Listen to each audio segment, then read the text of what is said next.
What's going on, everybody? Happy Star Wars Day! I am Mick Manhattan, of course, one of the hosts of the Snobs podcast. I'm here for some very special announcements, also to celebrate a little bit of Star Wars Day. May the 4th be with you, of course. So, real quick, some announcements I got going. So, as you can see down below, the Manscaped deal is still going, 20% off, and free shipping if you use promo code SNOBS. But that's ending on the 14th, and then we'll have to work out a renewal, things like that. But so if you want to use that code, please use it. Helps us out. We appreciate it. We pay the bills, keep the lights on. It helps. So thank you very much. So use that. Another announcement, we have very special at 7 p.m. We have a very special showing of their Star Wars special. It's Entertain This. So they are, we're going to show theirs tonight here on the Snobs podcast, their Star Wars episode. So please join in. It's going to be a lot of fun. Check out their show. Another one. Okay, so we were going to have a Star Wars Day spectacular. Casey and I, being as big Star Wars fans as we are, had a big thing planned. We had a big interview planned. We had guests that were going to come on. We're going to play Stump Casey. Casey, unfortunately, is feeling a little bit under the weather. So, and Chewie can't do this without Han. It is what it is. So I've forgone that, or forgoed, if you will. We are not going to do that tonight. So there's no live episode of Star Wars Day Spectacular for the Snobs podcast. But we do have some special plans. So with that being said, not being able to do a live episode tonight, I wanted to do a rebroadcast. I wanted to take it back to the beginning. Actually, if you saw this posted, you saw the promo card we made. That was like one of the first promo cards we had for the first one, actually, for the Snobs podcast when we started. So I thought it might be fun to rebroadcast the very first episode of the Snobs podcast with Casey and I. Way back in 2019 when we started the Snobs, and like we're getting going. So that was 130 some odd minutes. I think 128 in total. 1 hour and 28 minutes, I should say, in total. And the reason that I say that is because it was audio. And I was like, I don't want people to get bored on YouTube by having an audio. So I synced up the audio to a public domain version of Night of the Living Dead. So you can watch Night of the Living Dead while listening to Casey and I ramble on. It was actually a very fun episode, so hopefully you guys will like it. But we're going to broadcast that starting at 8:30 p.m. tonight. So watch Night of the Living Dead, listen to Casey and I wax poetic about all things geek in our very first episode, and please comment along. I will be there live commenting. I will be adding comments. You can ask questions as we go. You can make jokes, whatever. Let's have fun with it. So I will be there, and then we will be back brand new and live next week. We have some fun stuff planned there. But tomorrow night also, BTB, we have very special guest, Sarah Dumont, is going to be joining the show. You might remember her from Scout's Guide to the Zombie Apocalypse and others. She's going to join in, and we're going to have a fun time talking about a bunch of different fun topics. So with that being said, I wanted to not just make announcements for 5 minutes. It is Star Wars Day, so I brought some guests with me. I'm going to bring them in now, and we're going to talk a little bit about Star Wars. I have questions, and I want to hear what they have to say. So without further ado, I'm going to bring in the podcast guy, Mr. Tim Bysiegel from Funny Science Fiction Podcast. What's up, Tim? Yeah, Stormtrooper. Stormtrooper in the house. What's going on, man? Geeks in the world. That is Jason Taylor. What's up, Jay? How are you today? What's up, guys? How are you guys doing today? Good, Jay. Do I have you guys no sound? I hear me. I can hear you. I hear you just Could fine. you hear none of that? I heard all of it. I heard all of it. You're a beautiful Son man. of a gun. You talked about Manscaped. You talked Hold on one about second. all your announcements and stuff. Hello. Well, he Hello, can't hear hello. us, but we can hear him. So maybe we should keep talking. How's that? This is You got to be kidding. We've been How is able that? to hear you. Can you guys Good. hear me? yeah, You we sound can like hear a- you just fine. We heard Oh, my everything God. you said. I don't think he can still hear us. Anybody? I don't think- Anybody? Hey, what's going on, everybody? What's happening here? It's not a show if there's not technical difficulties if I'm on. Hold on. Can you guys hear me? Welcome to, Yes. we hear you. Yeah. Welcome You sound to like live. a beautiful man. With your Can chest nobody showing. hear me? He's not I checking the can't hear private you chat. guys either. Can somebody out in What Facebook is land happening? tell him that we can hear him? Because hold on. Hello. Hello out there. Hello, Vietnam. Can anybody hear me listening? I think this is the most fun I've had in a podcast in a long time, actually. You can hear Me us. too. Jason, you can hear me. Yeah. Why can't I hear you guys?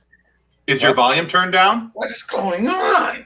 Can the audience hear us? That's all that matters, right? Oh, I see. There it is. Did Alex get it right? Did Alex get it right? 10 points for Alex. What did Alex say? Your volume is turned down. No, it wasn't my volume. It's switched for some. It's never done this in my entire. So I hope everybody heard my intro.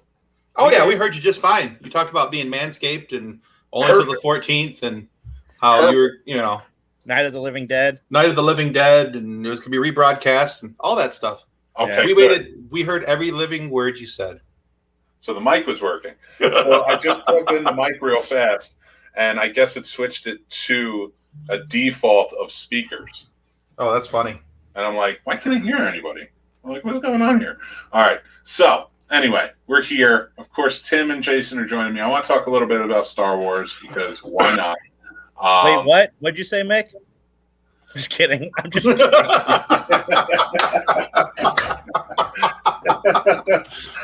Jeff is here. Jeff said, we heard you. We fell asleep, but we heard you.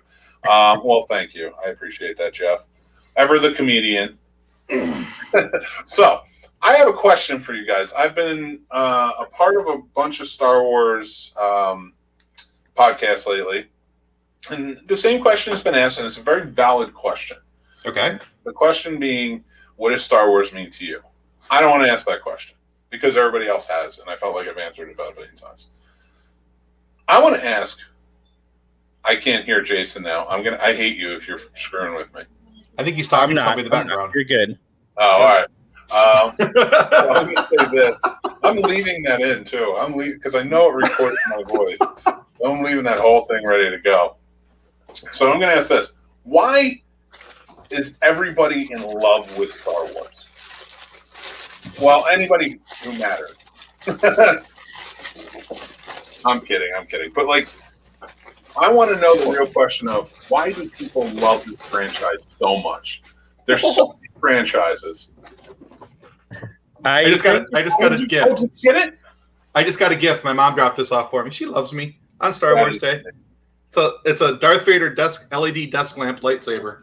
That is amazing. I love Holy crap. You guys keep talking. I'm going to play with my toy, and then I'll answer your question in just a moment.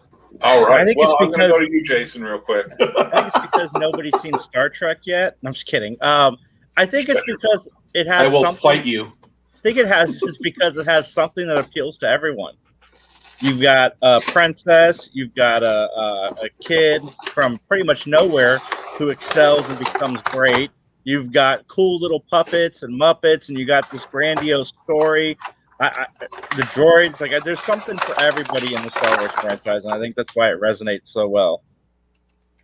That is beautiful. I'm sorry. I gotta pay attention to this because I'm gonna nerd out about that so hard. As you should.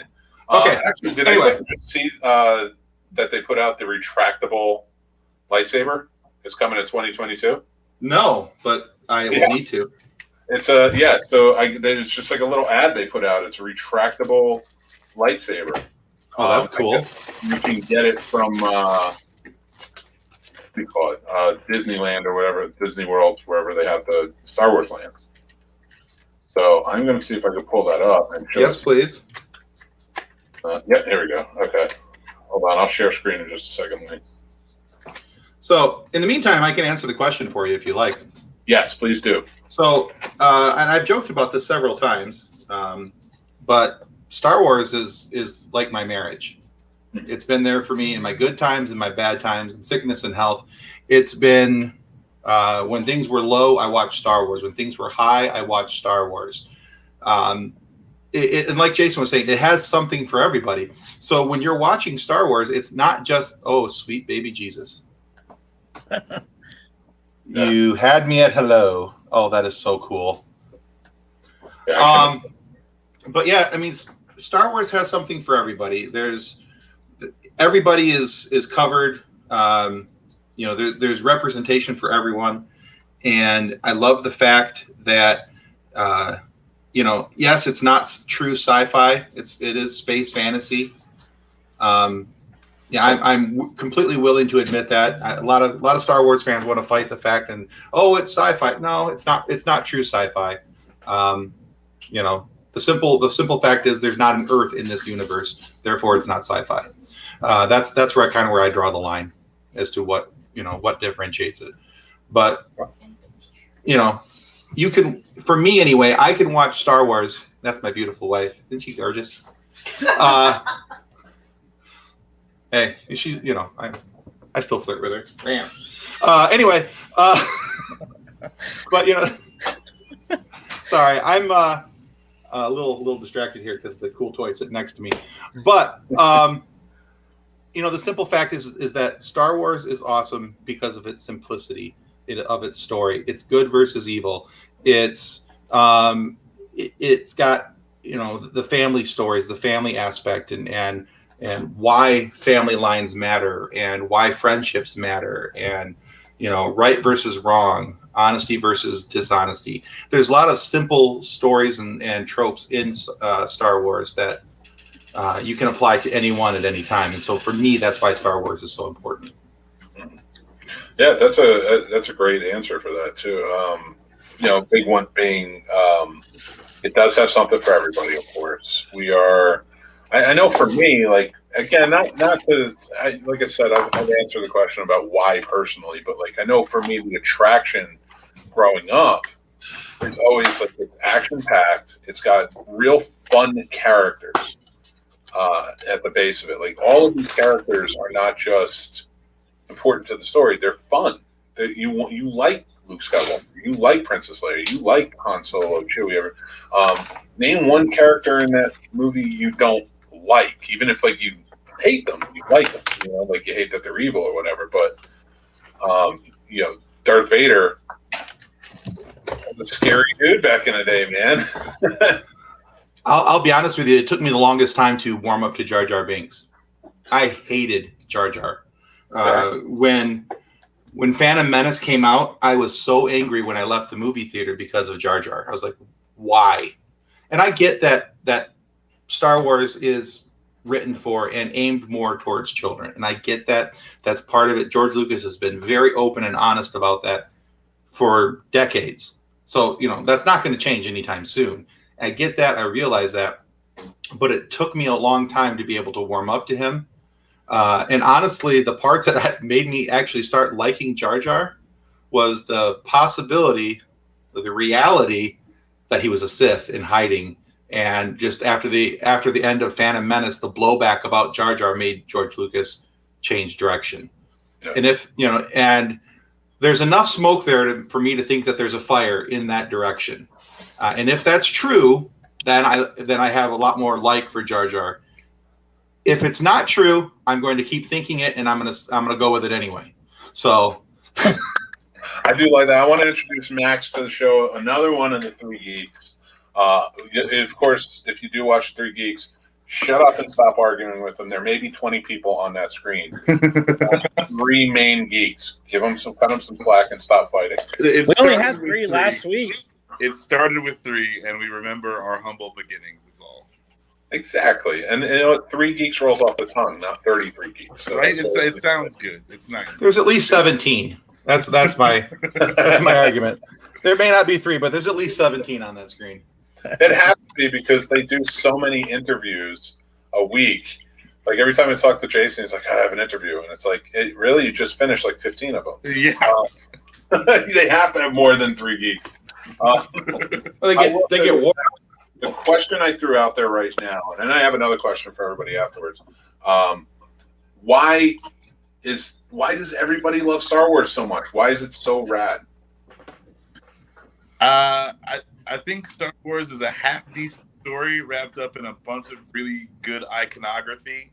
You know, it's you have a little bit of samurai in there. You got, you know, like spiritual. There's a lot of spiritual lore in there. There's basically Nazis. You know, like everyone loves to hate a Nazi. So that's a great villain, and you know, and it can still capture your imagination. You know, I think Star Trek loses out a little bit because it's more technical. Or Star Wars, you know, you can literally anything can happen, and you know, it's like, oh well, on this planet, this is going down, and you can just make up another Star Wars story.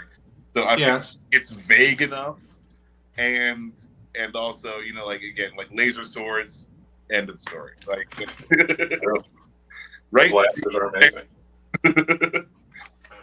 Well, you know, to go with Max's point, you know, the simple fact is that there's escapism.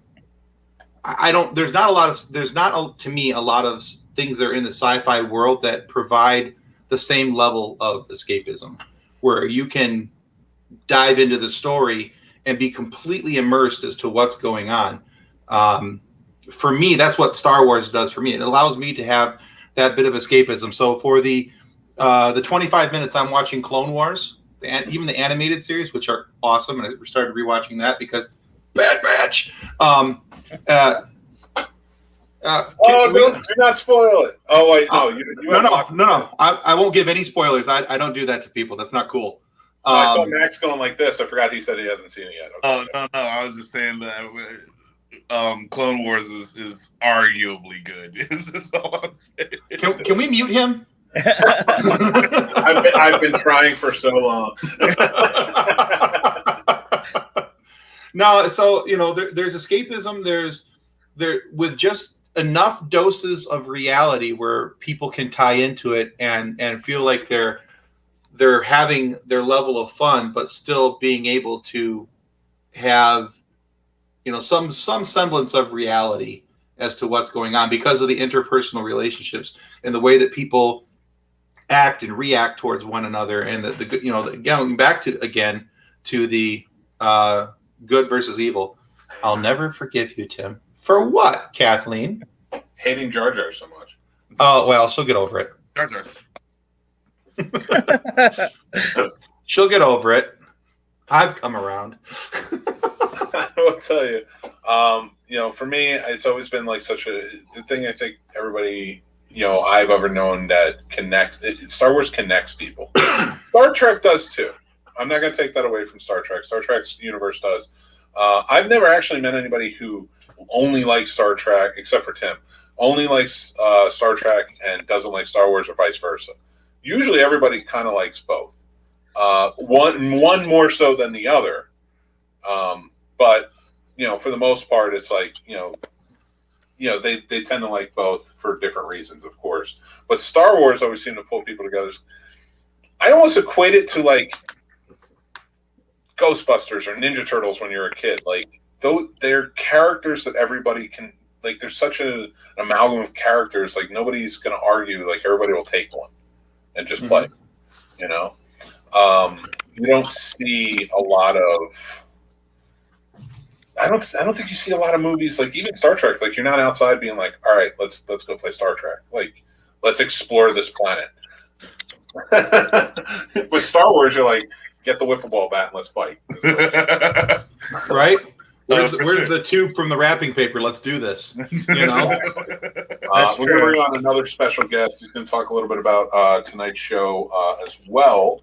That's Alex from the Entertain This podcast. Hello, friends. What's up, guys? Another reference I like to say is the real Entertain This podcast. It's like a Ghostbusters reference. It's good. We really like that. Me on that, people. Well, Mick, sometimes when you're kids, you find your black friend and you two play Lethal Weapon together. That's the best thing. That's I'm the best thing, of course, to play. But I'm like, I always wanted to be Mel Gibson's character. This is bullshit. Yeah. Well, it's whoever can do the best Australian accent. An Australian accent trying to do an American accent. That's I can true. imagine Jason saying, "I'm not going to jump off that building with the guy," but Max being like, "I'll do it. I'll do it." Real intense. We are Alex. I want to ask you this question because that's kind of what was going on. Why do Hit me you with it. everybody loves Star Wars so much? It's kind of something we get into in our episode, but one of the answers, at least that I've heard, that I like and that I believe in, is that it's a universal experience that once somebody has like watched the Star Wars films, it's so rare, if not impossible, for them to enjoy them that it's like the one thing that everyone agrees on. I would say there are two things in this world that we could start the foundation of world peace, and it would be that Star Wars is good and that you shouldn't use toilets as planters. And those are the two things that everyone across the board will agree on. Yeah. I will fight you to the death over that planters comment, sir. You would plant plants in a used toilet for yard aesthetic? Absolutely. Okay. Hey, man. Hey. He's not human. He didn't pass the human test.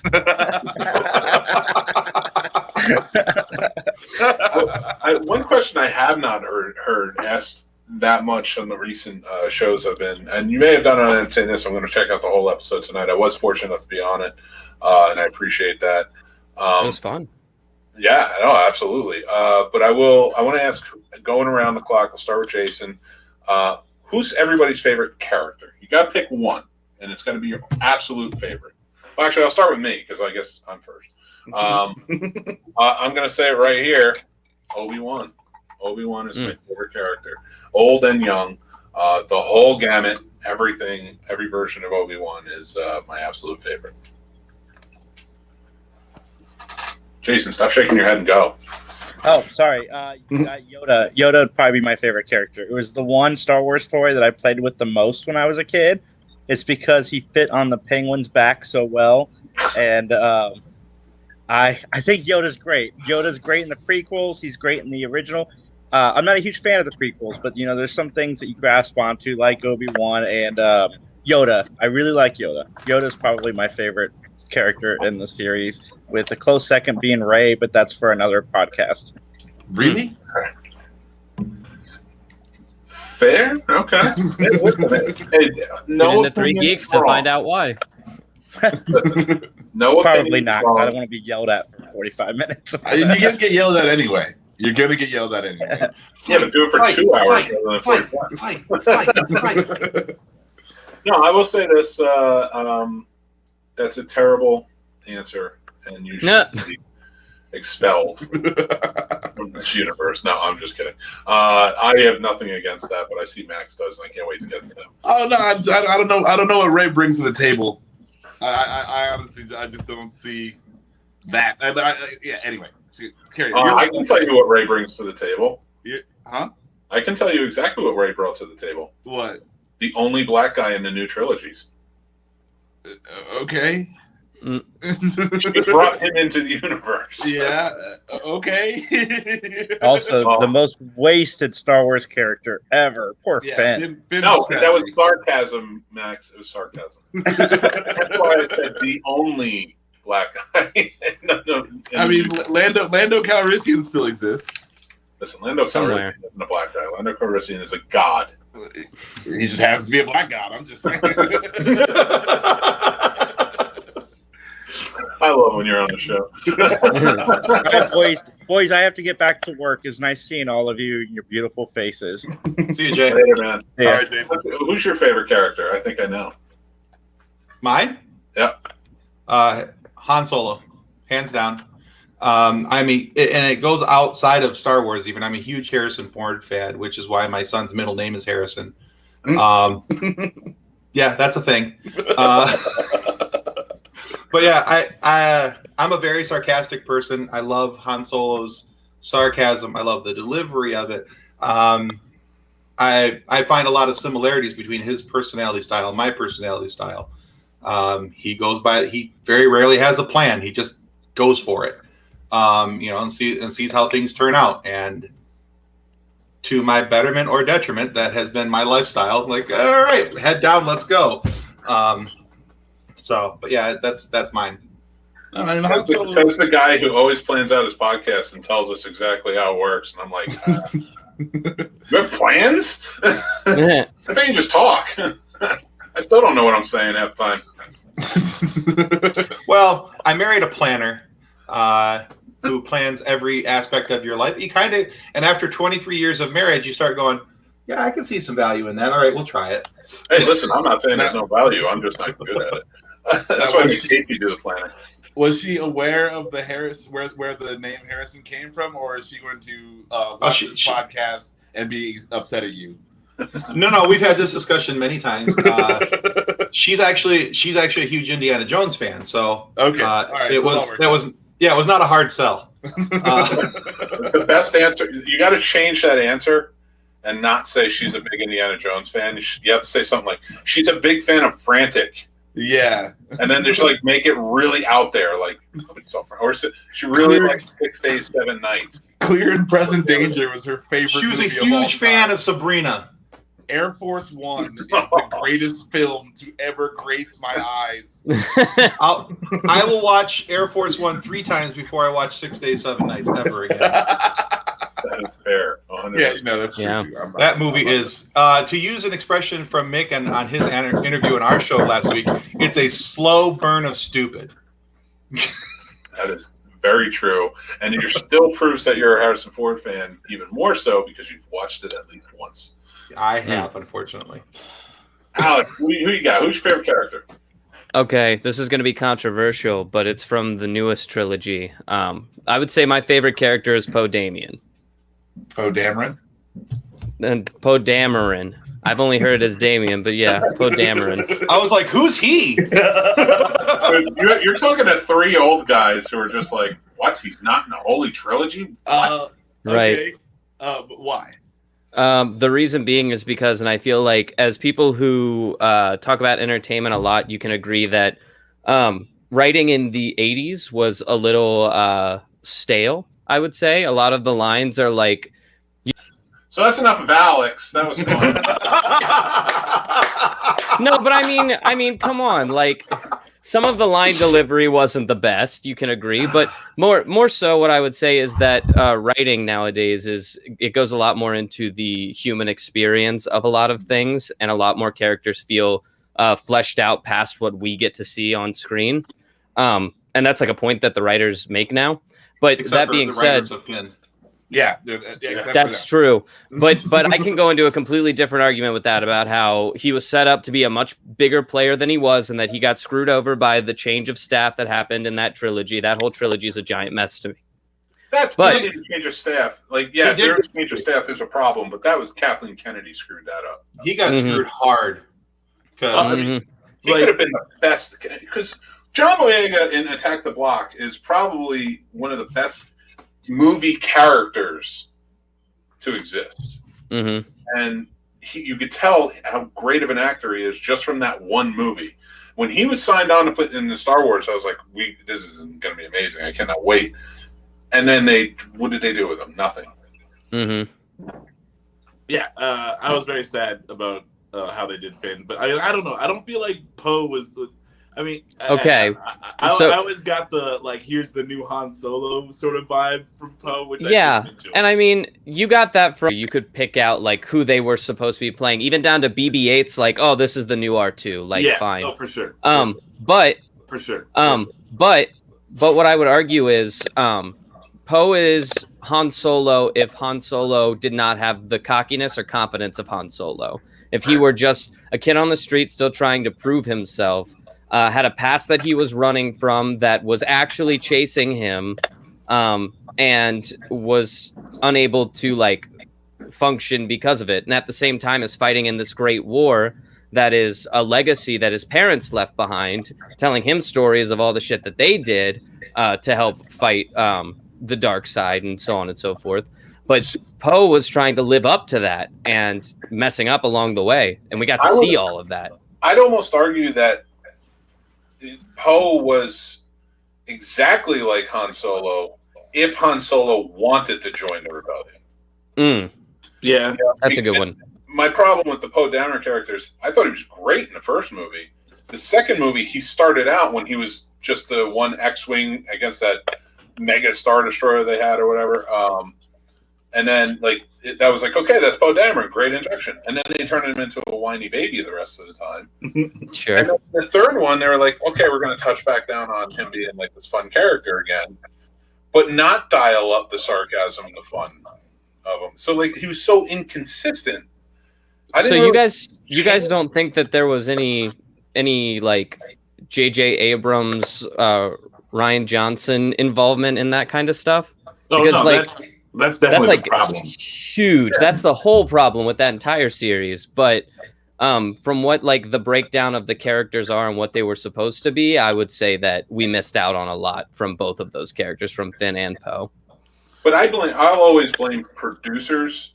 Oh yeah. And for that rather than the directors, because directors are going to come in and say, I have my vision for this. This is what I want to do. And like Kevin Feige over at Marvel proves every director is going to fall in line with what he wants. Yeah. The ultimate vision, all of these have to stay connected in some way. You can have this vision for this movie, but overall it's got to work throughout the entire thing. They don't have that with the Star Wars universe now. No, and it's also it's very weird because like Marvel's a Disney company, and you'd figure that they would understand, like, hey, look, we've made these movies in this way. It's a $1 billion franchise now. What did we do right and what did we do wrong? And they didn't like learn any of their own lessons. It's very interesting to me that like they screwed the pooch kind of that hard on Star Wars. Well, for me, the thing is, I like the sequel trilogies. I do. I have issues with a few things here and there, and it's the same thing that I have issues with the prequels as well. But I still like the prequels. The issue is, the biggest issue for me is what we just brought up, is the lack of consistency throughout all the movies. And so, especially now that they're a Disney company, I wish that they had somebody who was a Kevin Feige of the Disney stories. And the closest we have for that right now is Dave Filoni and what he's doing, with Mandalorian and how he's Max, you haven't even watched Bad Batch, shush. So, but with the Clone Wars and everything else, but there's at least synchronized tie-ins with, okay, you can see how this relates to this, and this is coming together because of this show or this movie, and there's all these different references to other things, which are things that didn't happen in the sequel trilogies. They're good movies on of their own, if you're not trying to tie them into a different storyline, because the points where they tried to tie it into other storylines is where it got messy.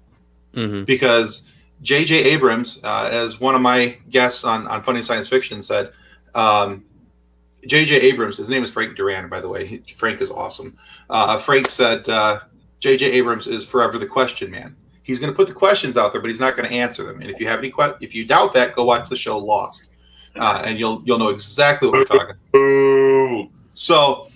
about. So J.J. Abrams is the question guy. He answered he posed all these questions in Force Awakens, and then Ryan Johnson comes in and is like, yeah, we don't want to do that. We're going to do this instead. So we have this immediate shift away, and then they tried to go back the opposite direction again with J.J. Abrams again, asking more questions in Episode 9, and that's where some of the disconnect comes in. Yeah, I mean, again, it's all like there's just no plan, and like JJ, like you're saying, he doesn't have a plan. He sets this thing, and it's like, wouldn't it be fun if this, and then like 10 things happen, and yeah, sure, they're fun, but like no one else is on board with what he was thinking, and then it didn't seem like he was even on board. Like in the third movie, it's not like, okay, well, from here, wouldn't it be fun if this? He's just like, no, wouldn't it be fun if this, and then like 10 other things happen, and yeah, I don't know about that. But the third movie felt like a big old FU to Ryan Johnson for sure. Like look at the cool things that you could have done if you would have gone with what I set up, but you went on your own path and now you ruined this whole thing. So this is pointless. Now I made the cousins kiss. Deal with it. But my favorite character in all of them is Chewbacca. Yeah, that's a fair answer. Uh, I like the You Ewoks. broke up on that. Huh? You broke up on my end for that. Who Chewbacca is my favorite character in all of Star Wars. He's Solid. Yeah, he's just a solid dude. You know, like no one's mad at Chewbacca. No one's ever like, I can't stand Chewbacca. He's always there. He was there for Yoda. He was there for Han. He was there for Leia. You know, like Chewie. He's just a solid dude. Like, and you know, he didn't get the medal at the end of the movie. And did he cry about that? No, he just went back to work. Like it's no. And arguably, Chewie dealt with the most loss. Yeah. Oh yeah. Oh yeah. Absolutely. Everyone. Yeah. And then you know, he dies kind of tragically, and you're like, oh, you know, Chewie, I can't believe it. But then like they bring him back to suffer some more. So that's just how it is. That's a great choice, Max. I love that choice. Well, we got a Han, we got a Chewie, we got a Poe, and we got an Obi. So there we go. Great choices right there. Now we're kind of finished off because of the Teen Snobs podcast mini. Unfortunately, Casey is not feeling well, so he couldn't be here, and we are not doing the episode tonight. But I wanted to do this, ask this question. I haven't heard it asked a lot. What is everybody's favorite? Just got to pick one here. You're not allowed, and it can be at any point in Star Wars, as you know, either the animated series or it could be live action, wherever. Favorite lightsaber duel. I'm going to go backwards this time. I'm going to start with Max. Okay, favorite hands down lightsaber duel: Darth Maul versus Obi-Wan and Qui-Gon Jinn. The first ever double-bladed lightsaber, the Duel of the Fates playing in the background.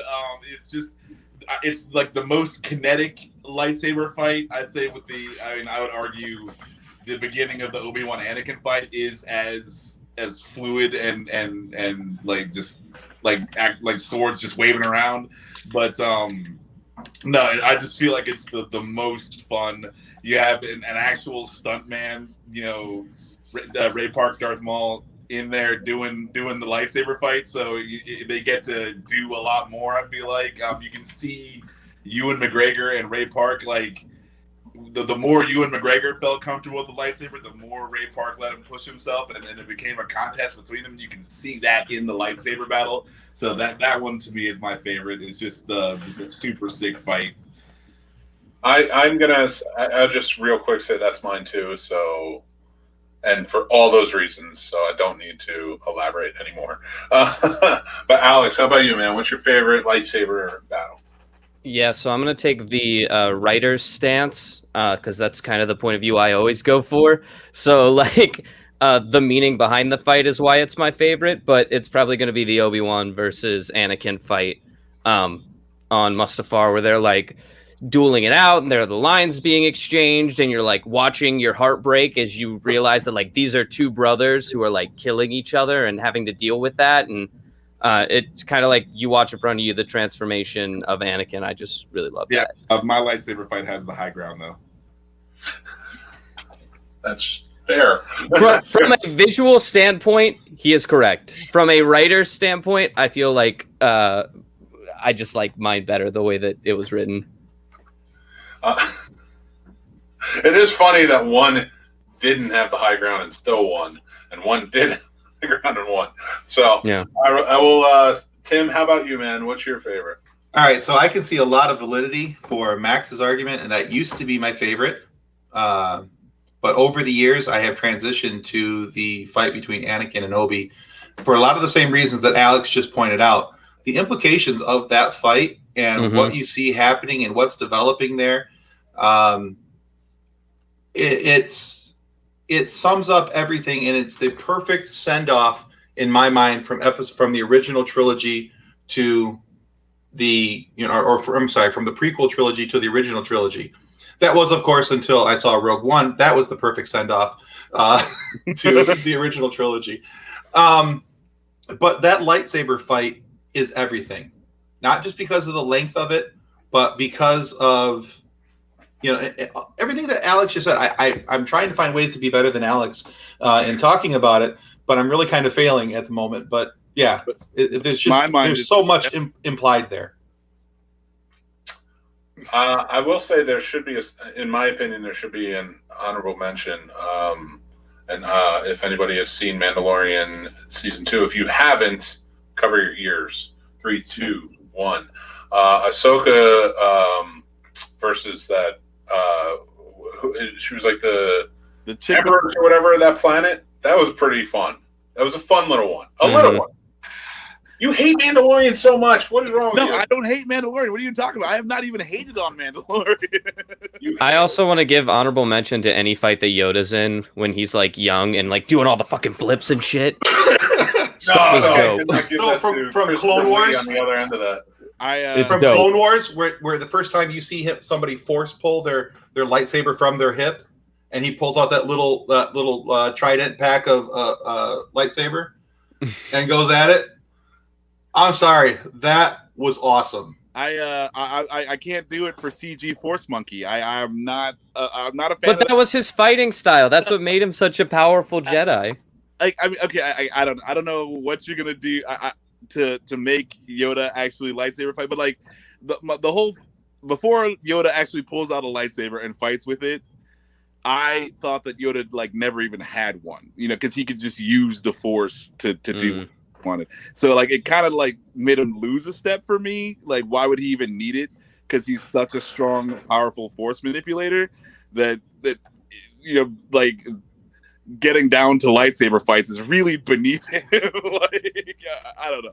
I think when you're introduced to him in the older movies, that is exactly what you're supposed to think. It's like he's not going to fight you with a lightsaber, but a younger Yoda, maybe who's less in tune with the Force, if that's possible. Yoda, he's only like 10. You're right in comparison because of his being, but still, I think that when we see Yoda, he's like, "Oh, I'm a couple days away from death," and so that kind of matters. And also, Count Dooku is like 92 years old.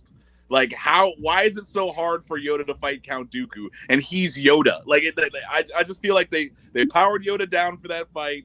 They did a lot of things. It took me right out of it. I was sad at that fight. Like, just because, you got some hot takes over there in your basement for sure. Yeah, I'm trying to, like, there's construction going on in this house. I'm trying to find I'm literally in, like, the last deepest, darkest corner of my basement right now. But, with that, we're gonna bring things to a close today. Real quick, I want to go around, starting with Tim, Alex, Max. Tell us about your shows, just real quick, and tell us where we can find them. Sure. Funny Science Fiction Podcast. You can find us on YouTube. You can find us on your favorite audio podcast provider. And just a quick plug for our show today, we released an interview with Anna Graves, who is the voice of Duchess Satine. So if you're interested in watching that, go to YouTube, Funny Science Fiction Podcast, Anna Graves. Awesome. I love it. Alex, how about you, man? Hey, what's up? I'm from Entertain This with 3 dots.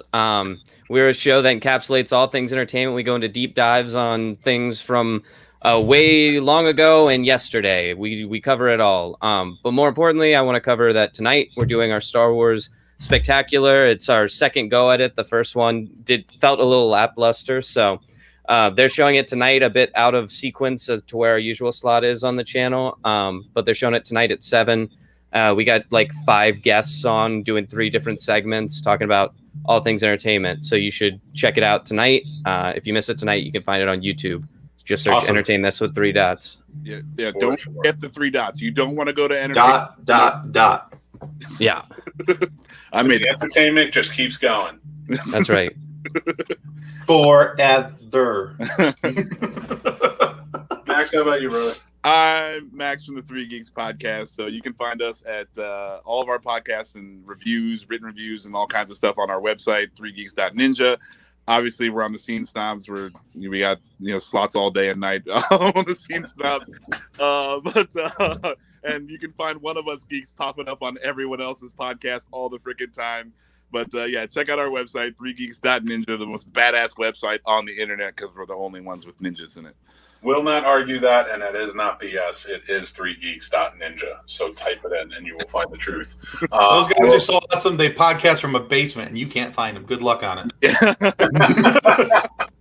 I will say I want to thank everybody for watching, everybody who listens going on. Again, remember we are brought to you by Manscaped. Go to manscaped.com. Get 20% off and free shipping with promo code SNOBS. Tonight, 7 p.m., entertain this with an ellipsis at the end. Remember that. But they go on forever, and it's great. They will be doing their Star Wars Spectacular. So check that out. That will be live at 7. And then at 8:30, join us. We are re-airing our Night of the Living Dead video of the pilot episode of the Scene Snobs podcast with Casey and I. It's about 2 years old. It's 2 Night of the Living Dead, but you listen to us talk. It's going to be a lot of fun. So check that out. We'll be live again next week. Until next time, happy Star Wars Day, everybody. Thank you for joining me and my guests today. You all. And thank you all. So we'll talk to you soon. Take care.